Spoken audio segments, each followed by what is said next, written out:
이 추운 날씨 속에서도 주의 예배를 사모하고 주님을 만나게 오신 우리 성도님들의 모습을 무엇보다 하나님이 기뻐하실 줄로 믿습니다. 오늘도 주님께서 이 기도회를 통하여서 넘치는 은혜를 부어주실 줄을 믿고 더욱더 온 마음과 온 정성을 다해서 예배하는 저와 우리 성도님들이 되기를 주님의 이름으로 소망합니다. 하나님께서 우리에게 굉장히 아름다운 것들을 많이 주셨습니다. 그 중에서도 눈이 호강하는 아름다움이 있습니다. 혹시 그게 무엇인지 아십니까?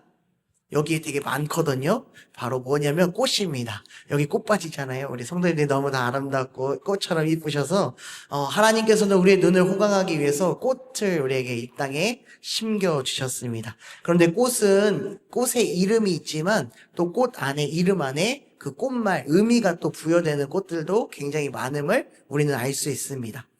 혹시 개나리의 꽃말을 혹시 알고 있으십니까? 잘 모르시죠? 저도 이번에 알았어요. 희망이라고 하더라고요. 그렇죠? 국화는 또 뭘까요? 네, 명복이라는 뜻을 가지고 있습니다. 또 푸르지아는 순결이라는, 또 금잔하는 겸손, 나팔꽃은 허무한 사랑, 아카시아는 우정을 또 뜻한다고 합니다.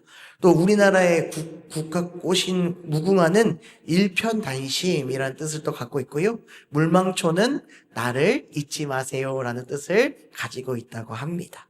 그래서 우리가 이 꽃말을 사용해서 장례식장에다가는 국화를 이렇게 보내는 거고요. 또 어버이날에는 카네이션을 또 달아주고, 성탄절에는 저도 처음 알았는데 포인세티아라는 꽃을 사용한다고 합니다. 우리 성도님들은 다 알고 계시죠. 그리고 또 사랑하는 사람에게는 장미꽃을 선물한다고 합니다. 또 부활절에는 백합꽃을 사용한다고 하더라고요. 그래서 이런 꽃의 안에 있는 의미들이 가지고 있어서 그 사용할 때마다의 뜻함에 따라 꽃을 사용된다고 합니다. 그러면 이 자리에 모인 우리 성도님들에게 제가 한번 질문해 보죠. 여러분들, 꽃에는 꽃말이 있듯이, 의미가 있듯이 우리에게도 우리의 이름 말고 다른 상징하는 우리의 뜻이 있다라는 겁니다. 여러분들을 혹시 나를 표현하는, 내가 이런 사람입니다 라고 말할 수 있는 것들이 혹시 있을까요? 저도 한번 생각해 봤거든요. 저는 담임 목사님도 계시면 저는 목사입니다 이렇게 소개하면 한마디로 다 정리가 되는 것 같더라고요. 그리고 또 누구의 아들, 또 이렇게 소개할 때도 있는 것 같습니다. 다양하게 표현할 수 있지만 오늘 우리가 함께 읽은 고린도전서 3장 23절의 말씀에는 내가 누구에게 속하여 있다, 내가 어떤 분에게 함께하고 있다라는 사실을 분명하게 알려주면서 우리의 정체성, 그러니까 내가 누구의 자녀인지, 내가 어떤 삶을 살아가고 내가 어디에 사용되어 있는지를 분명하게 알려주고 있다라는 것입니다. 오늘 저와 함께 이 고린도전서의 말씀을 통하여서 그 사실을 깨닫고 2025년 이제 한 달도 안 남은 이 세월을 주님께 함께, 그리고 진정한 하나님의 자녀로서 더욱더 삶을 살아가는 우리 성도님들이 되시기를 주님의 이름으로 축복합니다. 우리가 함께 읽은 말씀은 고린도전서입니다. 이 성경은요, 사도 바울이 고린도 교회를 개척하고 그 고린도 교회에 있는 성도들에게 쓴 편지의 글이 고린도전서입니다.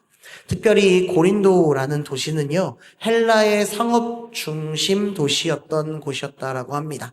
그래서 사람들이 오고 가는 것들이 굉장히 많았고, 또 상업 도시다 보니까 발달이 굉장히 잘 되어 있던 도시였다라는 겁니다. 그리고 또 상업이 발달하면 무엇도 함께 발달하냐면 문화도 함께 발달합니다. 여기서 말하는 문화는 종교적인 문화를 얘기하는 거죠.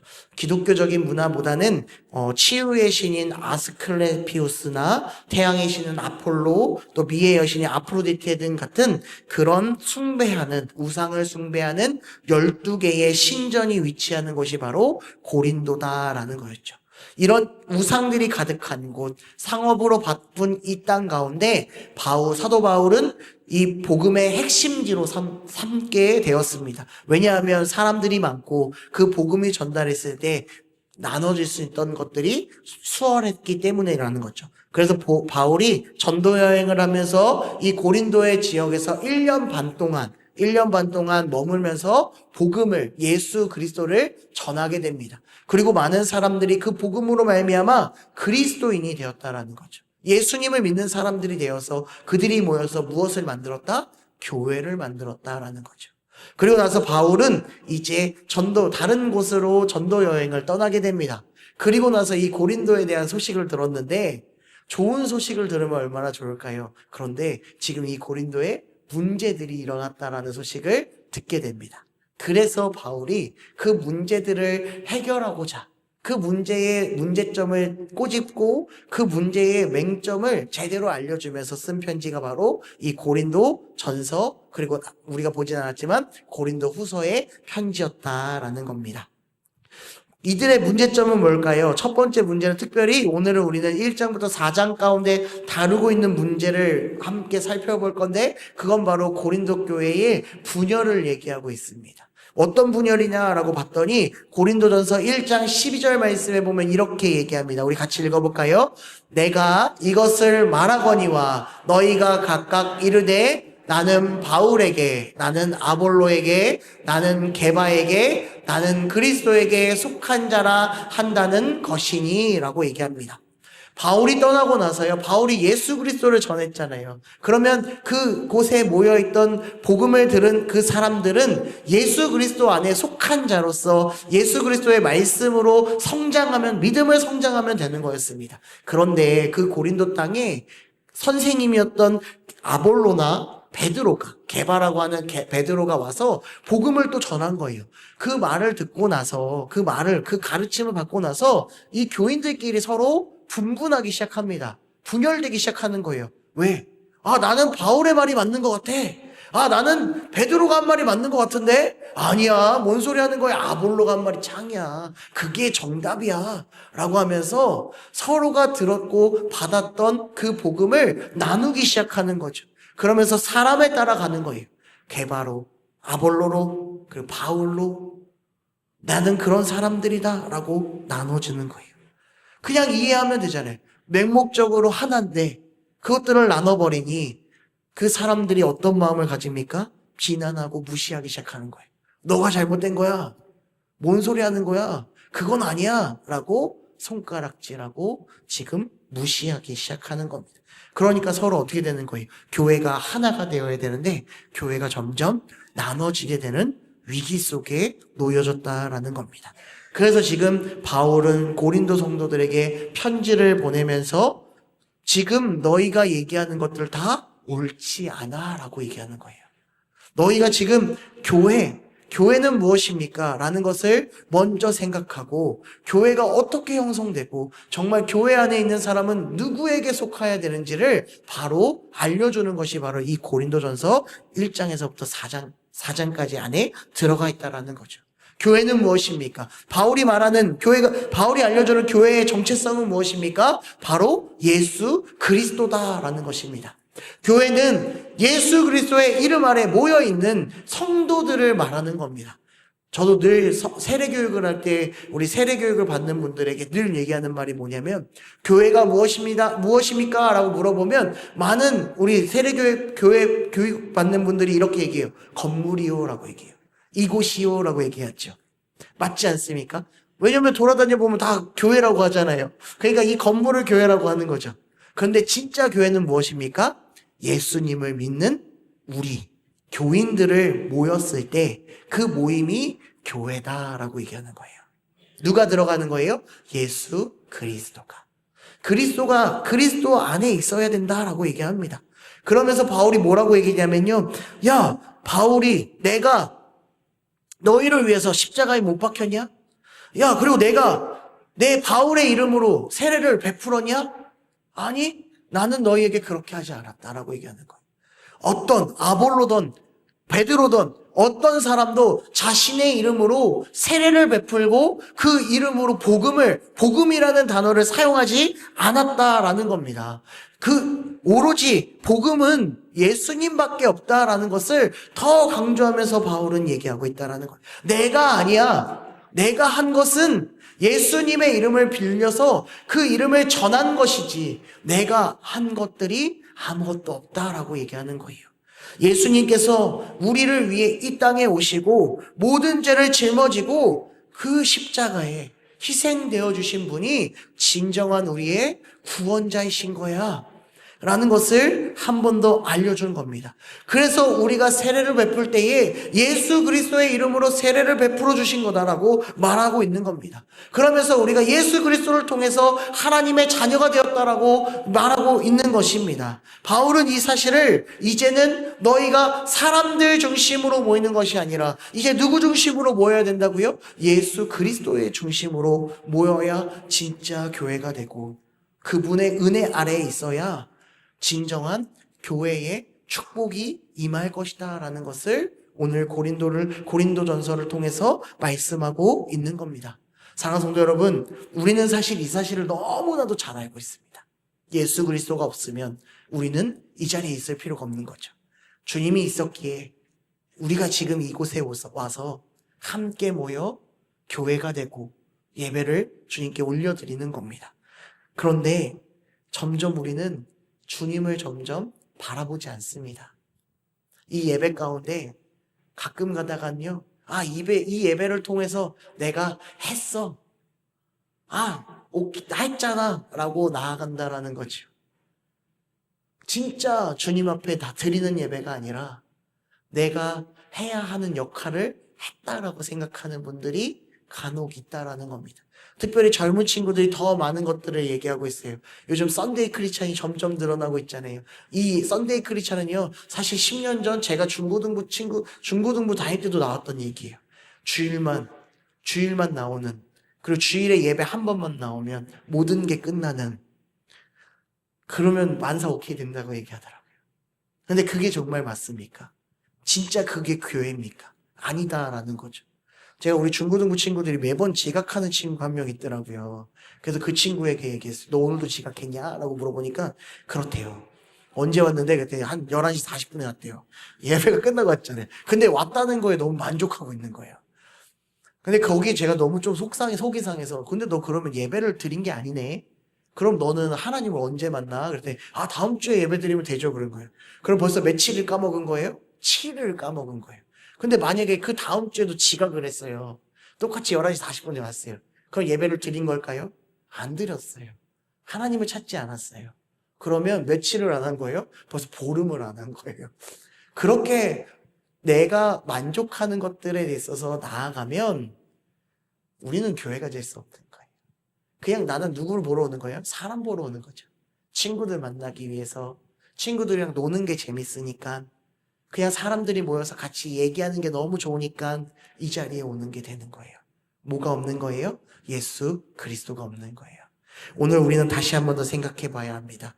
내가 나를 위한 예배가 아니라 이제는 주를 위한 예배, 나를 구원하신 그 예수 그리스도를 바라보며 참된 교회로서 이제 그 역할을 잘 해야 하는 예배자의 역할을 하며 나아가는 저와 우리 성도님들이 되기를 주님의 이름으로 소망합니다. 그래서 성경은 우리에게 분명하게 말하고 있는 겁니다. 사람을 따르지 말아라.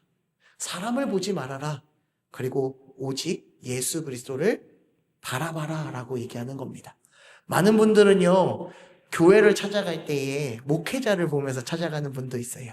어떤 분이 설교를 기가 막히게 잘하더라 하고 그 교회를 막 가요. 근데 그 교회가 사람이 많아서 분립을 하게 생각했어요. 교회를 건축하고 교회를 하면서 성도들을 보내고 파송하고 그 성도들이 그곳에서 장착하여서 교회를 또 이루게. 근데 1년이 지나니까요, 그 성도님들이 다시 본교회로 돌아왔대요. 왜 그런 줄 아세요? 목사님 설교가 그리웠어요 라면서 오는 거예요. 지금 우리가 뭘 보는 겁니까? 목사님 설교, 그래 하나님 말씀을 듣는 거지만 사람을 따라가는 것도 있다라는 거예요. 교회는 사람을 따라가는 것이 아닙니다. 사람을 따라가면 결국은 헛된 것, 사람의 모습을 바라보면 결국 우리는 세상이 말하는 그 헛된 모습을 쫓아갈 수밖에 없다라는 거예요.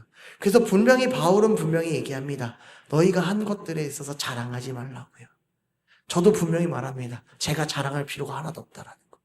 저는 잘해서 이 자리에 있는 게 아니라는 거 분명히 알고 있기 때문에 그렇습니다. 내가 이 자리에 선 것도, 바울이 그 자리에 서서 복음을 전할 수 있던 것도 하나님이 나를 통하여 온전히 복음을 전하려고 나를 세우셨다라는 거죠. 그래서 내가 나아가서 복음을 전할 수 있는 것이다라고 바울은 고백합니다. 저도 이 자리에서 고백합니다. 저는 부족합니다. 제가 하는 것, 잘하는 것 사실 잘 없어요. 잘하는 것처럼 보이고 막 성도님들이 저를 막 우쭈쭈 해주면요, 저도 막 이렇게 어깨에 뽕이 이만큼씩 올라가요. 그래서 순간적으로 진짜 내가 잘하는구나, 내가 이거는 진짜 특출나게 잘하는구나라고 생각했거든요. 근데 그게 아니더라고요. 제가 잘하는 게 하나도 없다라는 걸 다른 사람들 보면 더 많이 알아요. 저보다 설교 잘하는 분도 너무 많고요. 저보다 막 행정 잘하시는 분도 많고요. 저보다 목사님 보필해서 훨씬 올바로 잘해야 되는 것들이 많아요. 목사님이 저에게 이렇게 얘기하더라고요. 우리가 세움받은 건 성도님들이 바른 신앙으로 나아갈 수 있도록, 우리가 주님의 나라에 갈 수 있도록 역할하는 게 우리의 역할이라고 했거든요.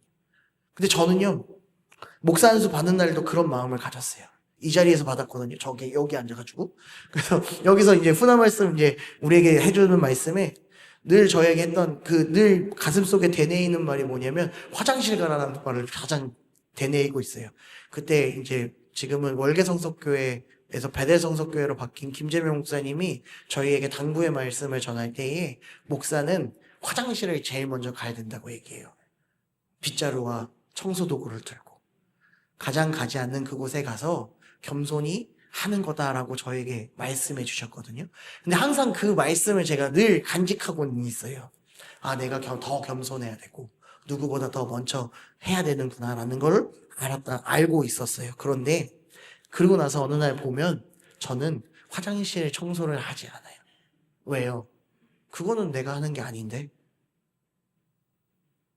가끔 저도 그렇게 이걸 내가 왜 하고 있지? 라는 생각을 하고 있더라고요.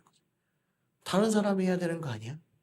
근데 결국은 보면 그 일도 제가 우리 성도님들을 위해서 해야 하는 일이거든. 하나님께서 맡겨주신 사명이 성도님들이 올바로 주님께 나와 예배드리며 하나님의 말씀 안에서 올바로 성장하는 것이 저의 역할인 거잖아요. 바울이 말했던 것처럼 제가 잘난 사람이라고 우쭐하는 것이 아니라 더 겸손함을 가지고 나아가야 한다라는 거죠. 저뿐만 아니라 이 자리에 예배드리고 있는 우리 성도님들도 마찬가지입니다. 우리가 잘나서 구원받은 거 아니잖아요. 우리가 잘해서 하나님이 우리에게 먼저 찾아와 주셔서 사랑해 주시고 보듬어 주시고 하나님의 길로 인도해 주셨습니까? 아니라는 겁니다. 하나님께서 그냥 전적으로 먼저 우리를 너무 사랑해 주셨고 우리를 선택해 주셨다라는 거죠. 그래서 지금 우리가 이 자리에 나와서 아무런 문제 없이 예배 드리고 있는 거예요. 우리가 잘해서 그런 게 아니라는 겁니다. 이 시간 내려놓으셔야 합니다. 교회가 되기 위해서는 내가 가지고 있는 그 마음들, 내가 잘함을 뽐내고 싶은 마음들을 내려놓으십시오. 그러면 주님이 우리에게 찾아와 더욱더 진정한 은혜와 축복을 내려주실 줄로 믿습니다. 사랑하는 성도 여러분, 자랑하지 맙시다. 내가 잘한 거 할 수 있습니다. 그러나 그것으로 인해서 주님의 은혜를 가리지 맙시다. 분명히 말씀합니다. 고린도전서 3장 21절의 말씀에 보면 이렇게 얘기하고 있습니다. 누구든지 사람을 자랑하지 말라. 만물이 다 너희 것임이라 라고 얘기하는 겁니다. 우리의 자랑은 세상의 지혜를 너무 사랑한 결과다라는 거죠. 그러나 세상의 지혜는 하나님 보시기에 공허한 것이고, 그러므로 그런 지혜를 가진 인간들을 자랑하지 말아야 한다라는 것을 바울이 앞선 20절의 말씀에 고백하고 있는 겁니다. 우리의 자랑은 예수 그리스도가 되어야 합니다. 나를 자랑하는 것이 아니라요, 나를 뽐내는 것이 아니라요, 우리를 구원하시고 우리를 사랑하여 주시고 지금도 우리의 곁에서 늘 우리와 함께 하시는 예수 그리스도를 자랑하는 저와 우리 성도님들의 삶이 되시기를 주님의 이름으로 소망합니다. 왜 우리가 하나님을 자랑할 수 있습니까? 그건 바로 우리가 지금 누구에게 속한 사람이기 때문에 그렇습니까? 하나님께 속한 사람이기 때문에 그렇습니다.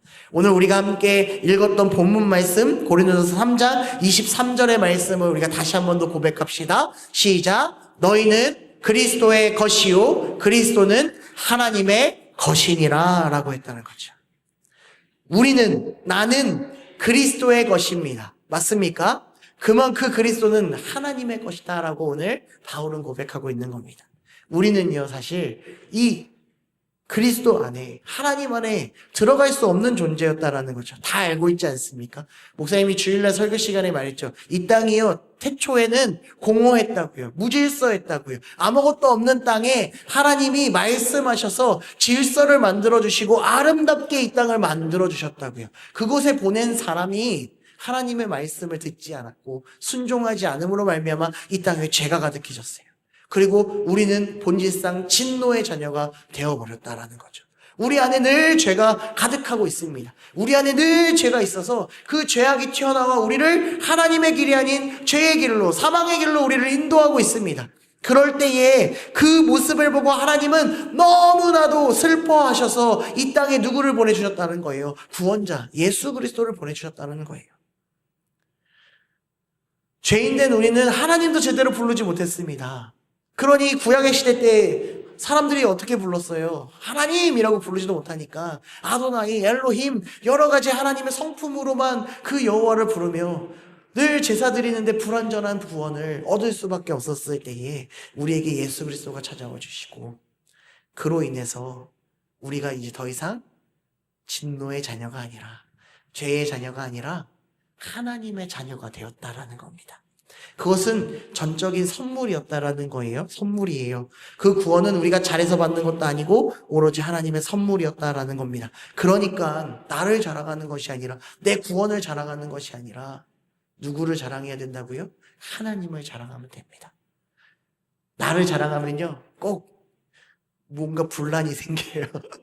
나보다는 예수 그리스도만을 얘기하십시오. 고백하십시오. 그러면 그 안에 주의 은혜가 넘칠 줄로 믿습니다. 분열은 없습니다. 우리가 이 교회 안에 있으면서도 뭐 이 사람 저 사람 이렇게 모일 때도 있지만 그 가운데 예수 그리스도가 있을 때 우리는 하나의 교회다라고 얘기하는 겁니다. 주님만 있으면 됩니다. 우리는 주님께 속한 자입니다. 그래서 오늘 2025년도를 이제 불과 한 20일, 20여일밖에 안 남았잖아요. 그런 시점에서 우리가 고백할 수 있는 단어는 여기까지 우리를 인도해 주심에 감사합니다 라는 단어일 겁니다. 참 1년을 한번 되돌아볼까요? 되돌아보면 우리에게 참 많은 일들이 참 있었던 것 같습니다. 저뿐만 아니라 우리 성도님들에게도 여러 가지 일들이 참 많이 있었을 거예요. 울고 싶었을 때도 있을 거고 좌절할 때도 있을 거고 정말로 일어설 힘 하나 없었을 때도 분명히 있었을 것입니다. 그런데 지금 생각해보면 그 모든 시절을 이겨내고 여기까지 오는 것은 내 힘이 아니라 오로지 주님의 은혜였음을 오늘도 고백할 수 있다라는 겁니다.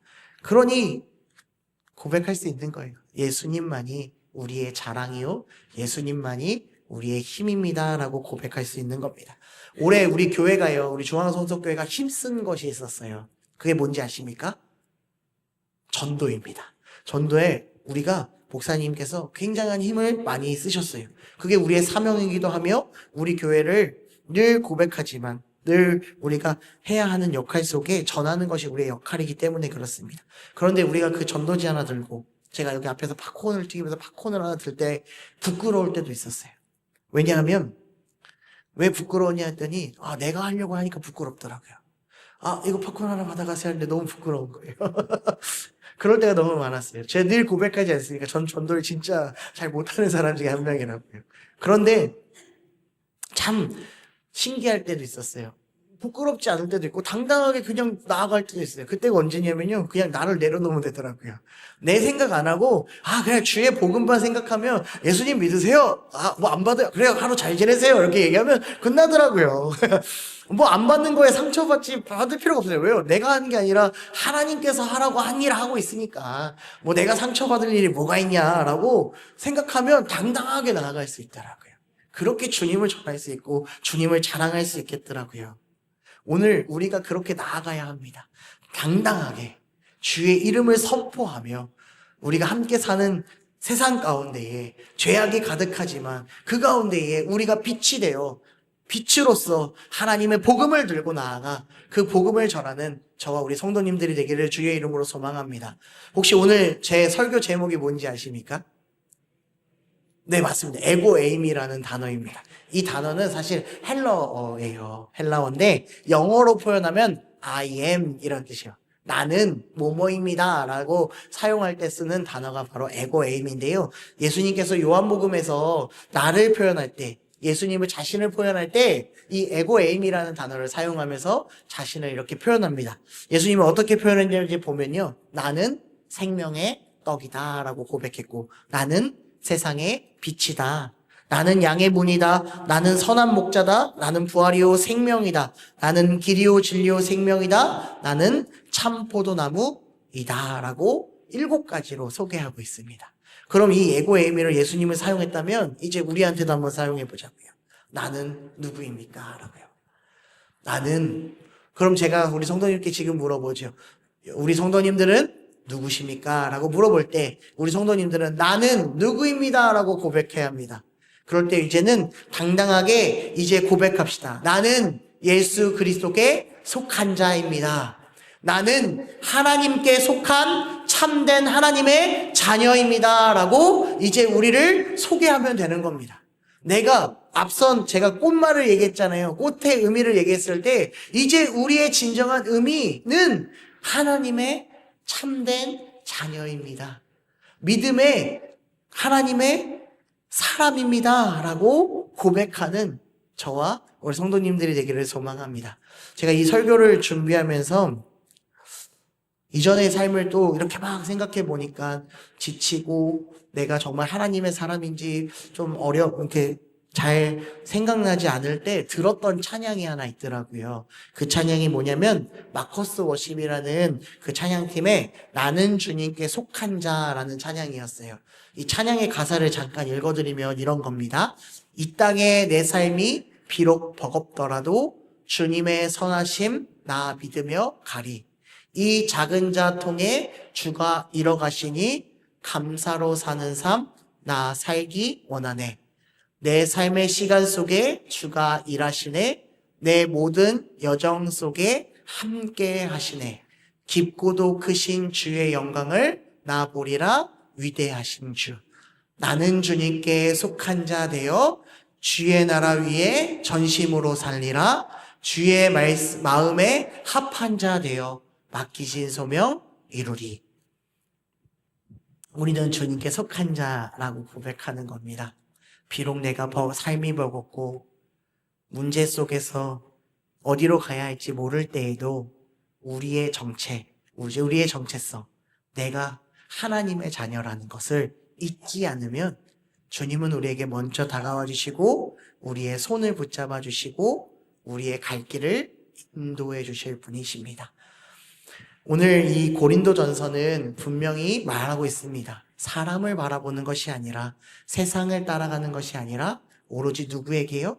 예수 그리스도. 하나님께 속한 자로서 그분의 말씀 앞에 당당히 서고 따라가면 모든 문제는 해결된다라고 오늘 우리에게 말씀해주고 있습니다.